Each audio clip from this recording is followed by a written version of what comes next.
All right, ladies and gentlemen, it is time for your Smackdown review for September 15th, 2023. Man, The Rock is back, yo. You smell what The Rock is cooking. Take a stroll down Know Your Roll Boulevard, hang that right on Jabroni Drive, and proceed to check your Rudy Poo candy ass into the Smackdown Hotel. Let's go, man. They can't. You can't tease a random segment with Austin Theory and then not do the match with Roman, yo. It's got The Rock versus Roman, night one main event, and then night two do Cody versus Roman. That has to be the play here, man. Why would he come back and then not do WrestleMania now? Fans are gonna want it more than ever now since The Rock showed up tonight. And Pat McAfee came back, and we had John Cena, man. The Rock and Cena, man. We got two goats. Michael Cole keeps calling John Cena, oh, the greatest of all time. Be quiet, Michael Cole. The Rock is the GOAT. Stop it. Pretty good show. This is why you need star power on the show, man. Roman's going to just take a vacation for 2-3 months. Need star power, man. Finally got some star power tonight. All right. So Pat McAfee comes out, and then he just pretty much talking about it's good to be back and stuff. And his boy Austin Theory comes out. He says, I'm out here because of you. I'm gonna drop you in a couple of seconds. You're not gonna do anything, just like Aaron Rodgers. Oh, that's Pat McAfee's buddy. And then McAfee says, you're not gonna do a damn thing. I'm pumped that you want to dress like me, be like me. When I wear a black tank top, I look like a Greek god. You look like you should be flipping. When you wear a tank top, you look like you should be flipping fries. Oh, the Theory had some good lines tonight, man. And then McAfee says, I don't want to fight you right now. You're disrespectful to all these people out here. And then, if you smell what The Rock is cooking, The Rock's music hits. He comes out. And then Austin Theory says, you know whose ring you're in? It's been a long time, Rock. Rock cuts him off. Says, shut your bitch ass up. You clearly don't know how all this works. He takes his jacket off, and then of course, The Rock's wearing a black tank top. It's like a camouflage army tank top. Throws his jacket in the crowd. Guy's jacked like crazy. Says, finally, The Rock has come back to Denver. And Austin Theory says, oh, maybe I should try it. And then he says, finally, ignorant people got to see Rock and Austin one last time. I can't believe he said that. It's because he got one of Stone Cold's names. It's not boring ass Austin. It's a real ass kicker. I'm gonna be the entire Mount Rushmore. And then Rock starts speaking, and Austin there he cuts him off. It doesn't matter what The Rock says. Oh, Austin Theory was hilarious tonight, man. Easily, this was the best segment, hands down, of the night. And The Rock says it does matter what The Rock says. If Austin was here, this is what he would say. If you want to see me beat this jabroni's ass, what? Give me a hell yeah. Hell yeah. It's The Rock show. You're from A-Town. Hey, Austin Theory says, you're damn right. And The Rock says, you clearly are an a-hole. And then he says, I'm going to show you. And then he says, the arena is going to chant, you are one side, and the other side is going to chant an a-hole.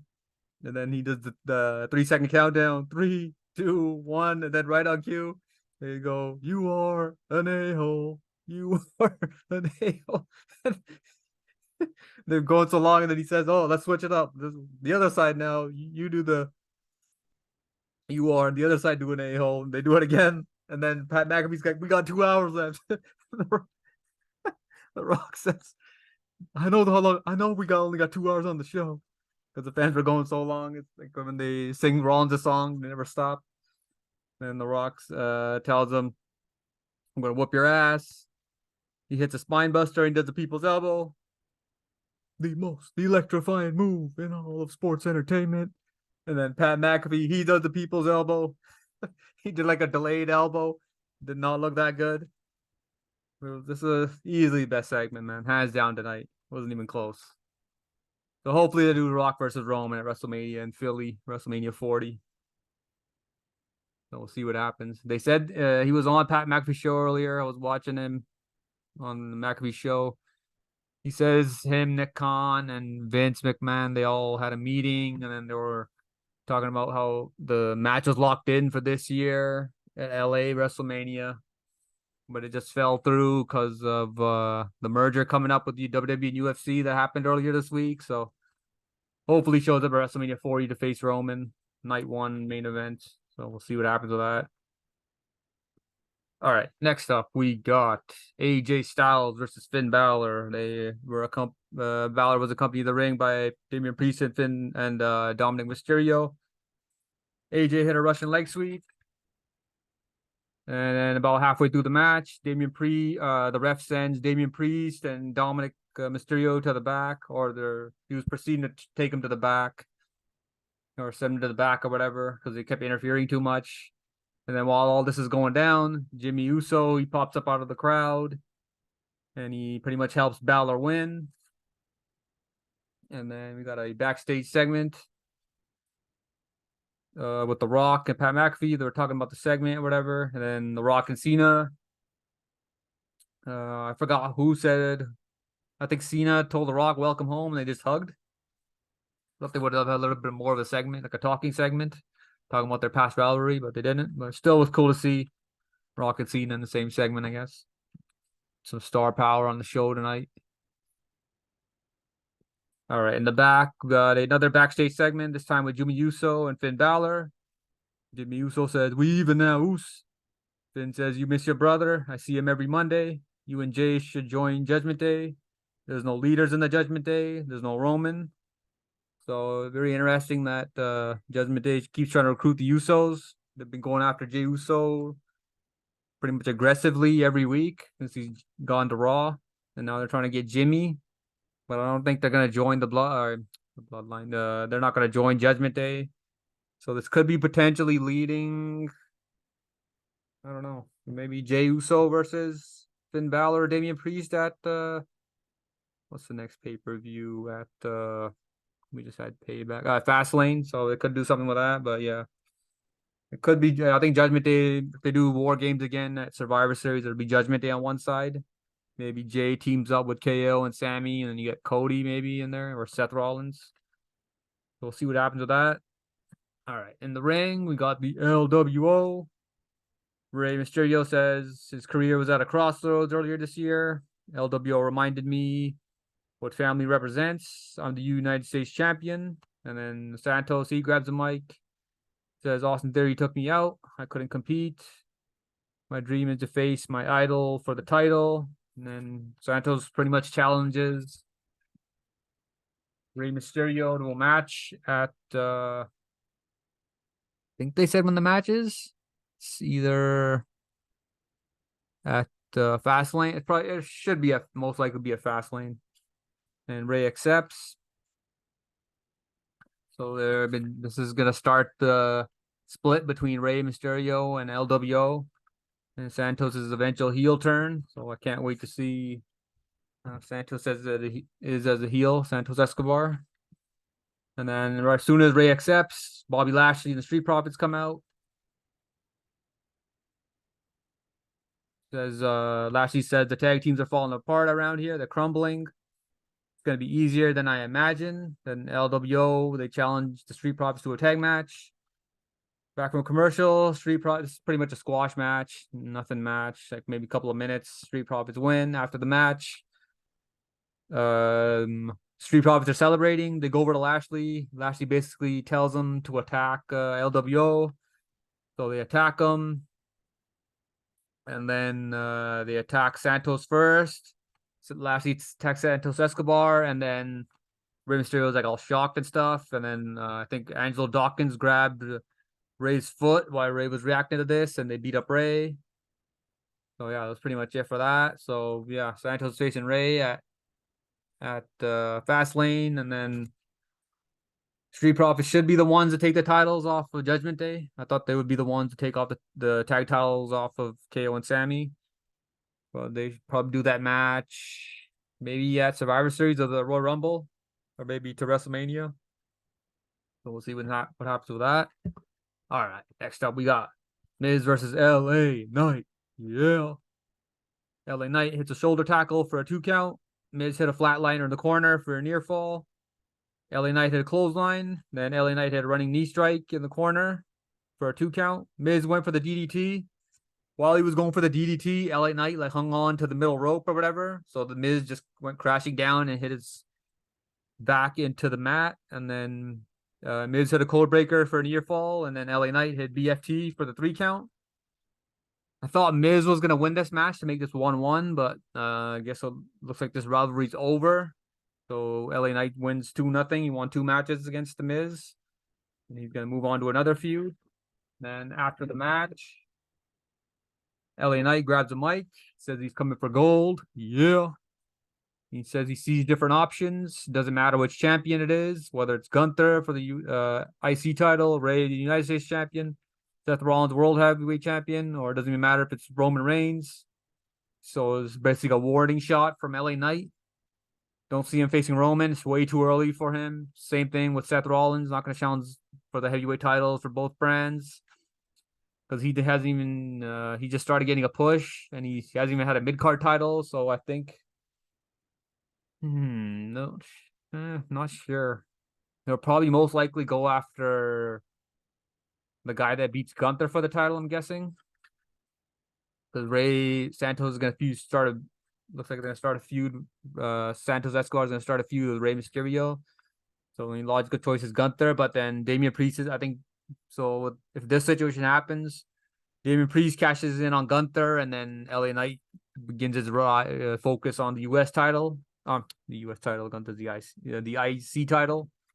If Priest catches in on Gunther, if Damian Priest cashes in on Seth Rollins, then L.a Night knock off Gunther. Then I'm thinking, if Chad Gable doesn't beat Gunther, because Chad Gable's been close a couple times to beating Gunther. Still not sure, but yeah, L.a Knight's gonna either get the U.S. title or the IC title. Too early for him to get the heavyweight titles. Just getting a push. He's got to get a mid-card title, one of the U.S. or IC titles, and then I see him eventually getting one of the world titles.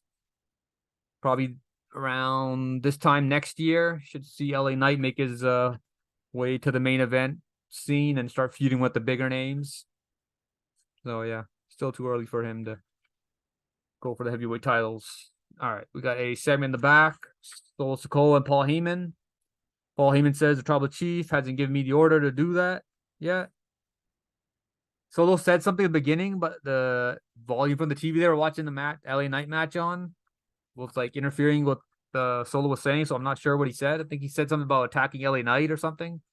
And Heyman said Roman hasn't given him the order to do that yet. We should focus on Jimmy. Heyman tells Solo he's cutting deals with Judgment Day. When that falls apart for the Bloodline, you're going to have to fight that battle. And then Jimmy's picking fights with John Cena. And when John Cena comes for his pound of flesh, you're going to have to fight that battle too. Jimmy thinks he's in the Bloodline. He's in the Bloodline. And then Heyman says he's not in the Bloodline. So they're doing this. He's in the Bloodline. He's not in the Bloodline. They keep doing that every week now. That can be like a regular segment every week. Pretty much looks like it. And then Heyman says we can only make moves like that when Tribal Chief calls me and gives that order. Then you handle that business. Solo says, I already know what I need to do, and I'm going to finish this tonight. And Heyman says, hey, who gave that order? So this is the beginning. They're starting to tease that Solo Sikoa is going to break away from Roman. So doing a slow burn for that. Looks like it could be, it should be about probably a fatal 4-way at Survivor Series, because this is going to be this is going to be like a slow burn from Solo splitting from the Bloodline when he splits from Roman. So it'll be the Usos, Jimmy and versus Jay versus Solo and versus Roman for a fatal 4-way, I think, a Survivor Series. So yeah, it should be good when Solo breaks away from him. Next up, we got Bayley versus Oscar. Shotzi interfered and helped Oscar win. That was pretty much it. Don't really care about this. All right, next up we got the Grayson Waller effect. As John Cena as his guest. Grayson Waller says to Cena, "When I talk to grown-ups, I take my hat off, like my mother taught me." There's a beef going on with college football between Deion Sanders and the other coach they're facing this week. Tomorrow the game is. And then Grayson Waller tells Cena, as a host, "I think you need help, kid. You're stealing the spotlight. You need to be more like Grayson Waller. Sit back and let the stars shine." So John Cena grabs the mic, looks like he's about to talk, and Grayson Waller cuts him off. "You couldn't help yourself. You had to make it all about you." And then he said, "You had to make it all about you one more time at Payback. You got back in the ring, not as a competitor, but as a special guest referee." John Cena, so he grabbed the mic again, and Grayson Waller, he cuts him off again. We just won't let this guy talk. And he said, "You come out here and lie to these people. You don't want to be an in-ring competitor anymore. You're not even close to being the greatest right now. You haven't been the same since Mania, when my guy Austin Theory beat you. So now it's your time to speak." So it looks like John Cena's going to speak, but now Jimmy Uso's music comes out, so Cena doesn't say anything again. Cena's getting real pissed off, and then Cena's about to say something, and then Jimmy Uso, he grabs the mic out of Cena's hands, and then Jimmy says, "Hey, Kangaroo Jack, Grayson Waller, you got a point. Nobody wants you here, John. You come out here trying to embarrass me. Oos, like 2 weeks ago. Do it, John. If you ain't gonna do it, get out of my ring, Oos." And Solo Sikoa comes out. He gets right in Cena's face when he gets in the ring. He comes out with Heyman. He grabs Jimmy to go for the Samoan spike. Looks like he's gonna hit the spike, and then he lets go of Jimmy and he super kicks Cena. Solo attacks Cena, and then AJ Styles comes out. And him and Cena beat up Solo and Jimmy. And then Solo gets attacked. After Cena attacks him, he gets tossed to the outside of the ring. And then AJ beats up Jimmy, and then John hits the "you can't see me." He does that move, five knuckle shuffle, and then Heyman tells Solo, "Go save Jimmy, go save Jimmy," and then he saves him. And then pretty much it for SmackDown. Comes AJ, and then there's the attack. SmackDown goes off the air. So yeah, that was a good show, good SmackDown tonight with the star power, especially with Roman being a part-timer. And this bloodline thing is just dragging on, and I don't think the bloodline stuff's gonna get good until Roman comes back, and that's not gonna be till after Fastlane. We got pretty much another 3 weeks before Roman comes back. He should be back the first SmackDown after Fastlane. The bloodline storyline can pick up again. But it's just really dragging right now. Not much is happening. Jimmy can't decide if Jimmy's in the bloodline or out the bloodline. But yeah, overall, I thought it was a good SmackDown tonight with Cena and The Rock showing up. Only reason that Cena and The Rock and Pat McAfee were there because they were doing the college football show for Deion Sanders. Their team's playing rivals tomorrow, so they were there for He was there for Pat McAfee show, and then they just happened to be in town when WWE was in town in Denver. So yeah, hopefully that we get Rock versus Roman at WrestleMania now, but I still doubt it, man. Rock's too busy, man. So yeah, we'll see what happens. That's pretty much it for SmackDown tonight. See ya.